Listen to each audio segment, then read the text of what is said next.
Hello my dear students, today I shall talk on enzyme inhibition.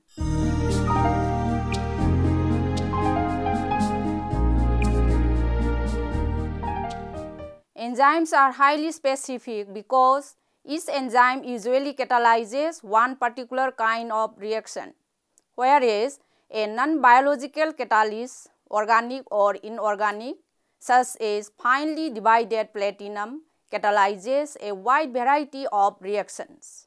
Substances or compounds that decrease the rate of an enzyme-catalyzed reactions are known as inhibitors, and the phenomenon is described as enzyme inhibition. Inhibitors generally act by combining either with the substrates of the given reaction, making such substances less reactive at that temperature, or with the enzymes normally required by the given substances, making such enzyme ineffective. In either case, an inhibitor blocks a particular reaction pathway. Next comes enzyme inhibition. Enzyme inhibition can occur in a variety of ways, and its study can reveal a great deal about the nature of the enzyme and the catalyzed reaction. There are three broad categories of enzyme inhibition. They are as follows. Number 1, reversible inhibition. Number 2, irreversible inhibition. Number 3, allosteric inhibition. First one, reversible inhibition. The inhibitors bind non-covalently with enzymes. The reversible inhibition is further subdivided into number 1, competitive inhibition. Next comes non-competitive inhibition. Next comes feedback or end product inhibition. Number 1, competitive inhibition. The inhibitor, which closely resembles the substrate, is regarded as a substrate analog. The inhibitor competes with substrate and binds at the active site of the enzyme but does not undergo any catalysis. As long as the competitive inhibitor holds the active site, the enzyme is not available for the substrate to bind.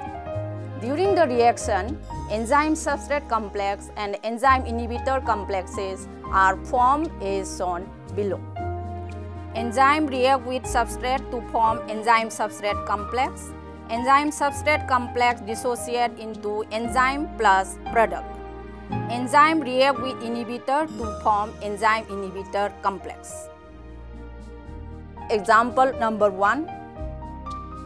The relative concentration of the substrate and the inhibitor and their respective affinity with the enzyme determines the degree of competitive inhibition. The inhibition could be overcome by a high substrate concentration. In competitive inhibition, the Km value increases whereas Vmax remains unchanged. The enzyme succinate dehydrogenase SDase is a classical example of competitive inhibition with succinic acid as its substrate. The compounds, namely malonic acid, glutaric acid and oxalic acid, have structural similarity with succinic acid and compete with the substrate for binding at the active site of SDase. Example number 2. Methanol is toxic to the body when it is converted to formaldehyde by the enzyme alcohol dehydrogenase SDase. Ethanol can compete with methanol for SDase. Thus, ethanol can be used in the treatment of methanol poisoning. Next comes non-competitive inhibition. The inhibitor binds at a site other than the active site on the enzyme surface. This binding impairs the enzyme function. The inhibitor has no structural resemblance with the substrate. However, there usually exists a strong affinity for the inhibitor which does not interfere with the enzyme substrate binding. But the catalysis is prevented, possibly in the enzyme conformation. The inhibitor generally binds with the enzymes as well as the enzyme-substrate complex. The overall reaction in non-competitive inhibition is represented below. Enzymes react with substrate to form enzyme-substrate complex. Enzyme-substrate complex again dissociate into enzyme and product. Enzyme react with inhibitor to form enzyme-substrate inhibitor and substrate. Enzyme-substrate complex react with inhibitor to form enzyme inhibitor-substrate complex. For non-competitive inhibition, the Km value is unchanged while Bmax is lower. Heavy metal ions, for example silver, lead, mercury, etc., can non-competitively inhibit the enzymes by binding with the cysteine sulfhydryl groups. The general reaction for mercury is shown below.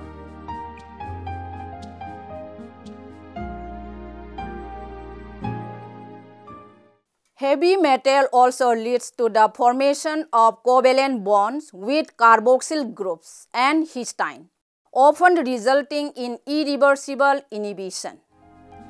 Next comes feedback or end product inhibition.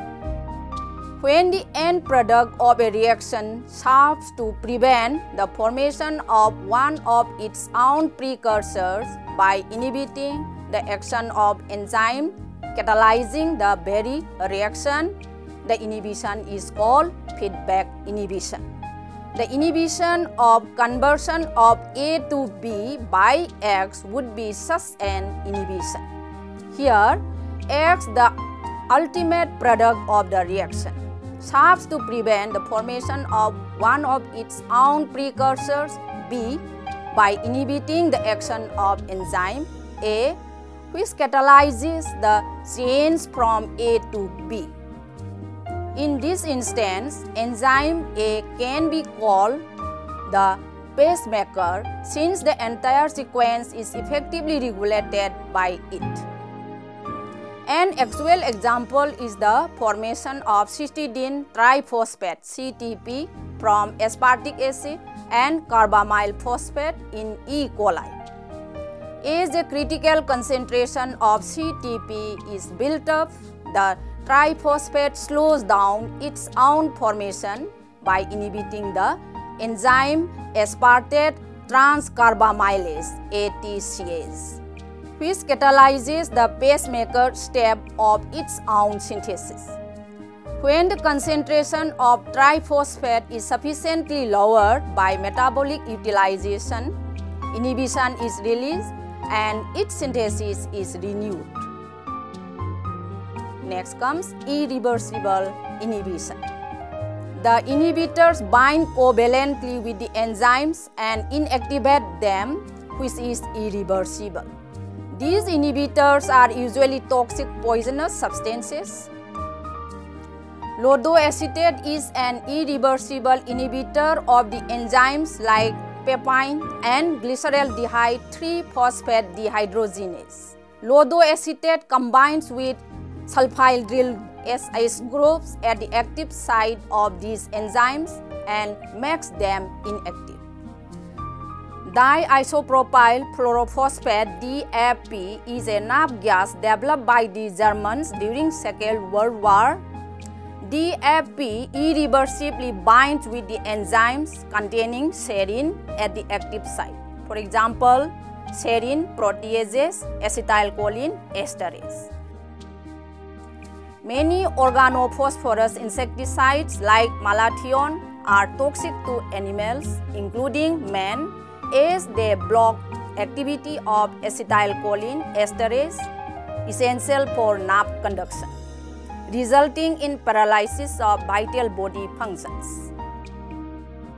Disulfiram antabuse is a drug used in the treatment of alcoholism. It irreversibly inhibits the enzyme aldehyde dehydrogenase. Alcohol addicts, when treated with disulfiram, become sick due to the accumulation of acetaldehyde, leading alcohol dehydrogenase to yield acetaldehydes. The enzymes aldehyde dehydrogenase converts acetaldehyde to acetic acid. The penicillin, an antibiotic, acts as irreversible inhibitors of serine-containing enzyme and block the bacterial cell wall synthesis. Irreversible inhibitors are frequently used to identify amino acid residues at the active sites of the enzymes and also understand the mechanism of enzyme action. Next comes suicide inhibition. Suicide inhibition is a specialized form of irreversible inhibition. In this case, the original inhibitor, the structural analog or competitive inhibitor, is converted to a more potent form by the same enzyme that ought to be inhibited. The so-formed inhibitor binds irreversibly with the enzymes. This is in contrast to the original inhibitor, which binds reversibly. A good example of suicide inhibition is allopurinol, used in the treatment of gout. Allopurinol, an inhibitor of alloxanthine, is a more effective inhibitor of this enzyme. The use of certain purine and pyrimidine analogs in cancer therapy is also explained on the basis of suicide inhibition. For instance, 5-fluorouracil gets converted to fluorodeoxyuridylate, which inhibits the enzyme thymidylate synthetase and thus nucleotide synthesis. Next comes allosteric inhibition. Allosteric inhibition is the process by which a regulatory molecule binds to an enzyme in a spot different from the active site for another molecule. This causes a conformational change in the active site for the second molecule, preventing binding. This process is also known as non-competitive inhibition. Sometimes it has been found that when a series of reactions is catalyzed by a number of enzymes in sequence, the accumulation of the final end product may cause inhibition in the activity of the first enzyme of the series. This inhibition due to a compound which is totally different in structure from the substrate of the enzyme is called allosteric inhibition. And such an enzyme is called allosteric enzyme. This type of inhibition takes place due to the presence of allosteric site on the surface of the allosteric enzyme away from the active site. The final end product molecule fits in the allosteric site and in some way brings about a change in the shape of the enzyme so that the active site of the enzyme becomes unfit for making complex with its substrate. The allosteric inhibition is reversible. When the concentration of the final end product in the cell falls, it leaves the allosteric site and the activity of the allosteric enzyme is restored. Next comes enzyme inhibition and its application. In living materials, inhibitors are of importance in two ways. An inhibitor blocking a normal reaction represents a disease-producing poison, and an inhibitor blocking a disease-producing reaction represents a medicinal drug. The concept of competitive inhibition of enzymes explains the widely observed competitive effect of various substances which are structurally related to biologically active compounds. Often, minor alteration in the chemical structures of a normal compound may result in a so-called analog that competes with the biologically active material itself. Some chemical analogs, by selectively inhibiting certain key enzymes in disease-producing bacteria or cancer cells, can seriously disturb their metabolism, thereby inhibiting their growth and function without seriously affecting the normal host cells. A well-known example of competitive inhibition is the effect of sulfanilamide, a sulfate drug, which pulls the enzyme normally acting on p-aminobenzoic acid, an important growth factor in many bacteria. The similarity in structure of sulfanilamide and p-aminobenzoic acid is quite apparent. There are numerous competitive inhibitors known. Their use has contributed greatly to our understanding of the mechanism of enzyme action, to study the metabolic sequences, and to the development of chemotherapy in medical practice. Such a mechanism is believed to operate in the treatment of certain bacterial infections by sulfate drugs, which chemically resemble the vitamin p-aminobenzoic acid as just indicated, and in the treatment of certain types of cancer by chemicals resembling the base component of DNA. The feedback inhibition is responsible for continually adjusting the rate of a synthesis of metabolic intermediates according to the demands of synthesis.